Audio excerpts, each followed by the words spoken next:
Ahoj, vítám vás znova u tohoto videa a dneska budou kecací frckoviny číslo 4. 4. 4, ne 5. Nebo? Jo, 4. No, takže chtěla bych se předem omluvit, že jsem chtěla natočit jako jak to funguje, jak se jako namaluju těma barvama a pak jak to vypadá. Ale nějak mi to nevyšlo, to jsem jenom natočila, co v tom je a takový.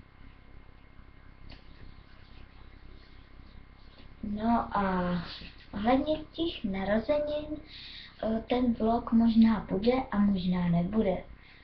No, protože vlastně jak to jakože budu stíhat a kdyby ne, tak se omlouvám. No a ještě bych chtěla říct, můžete si mě najít na Instagramu. Na tom jsem Natka, takže jakože Natka. Tam jsem Natka, no, takže mě najdete a prostě jsem tam s takovou tou fotkou, jako mám tady, úvodní na YouTube, takže třeba jak tam stojím, i tam takhle stojím a jsem tam prostě růžovým. Takže nějak tak. No a já jsem tam už přidala pár fotek. Já ten Instagram mám od včerejška. No, nemám zase tak dlouho a prosím napište mi. Já už jsem koukala na Kačí Summer, je tam dobrá. A pište mi, jaký tam, prosím, do komentářů co nejrychlejš. Hlavně dneska, abyste tam napsali, jestli máte Instagram a jak se tam jmenujete, protože mě docela zajímá třeba vaše hezké fotky nebo to. Co se melu. No a vlastně ohledně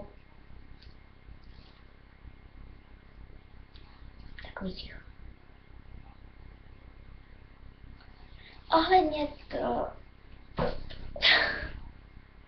Ohledně toho, jak jsem říkala, že možná natočím room tour, což jakože bude v Německu v bytě, ale ne doma, protože já tam mám jakože Wi-Fi a natáčím přes notebook.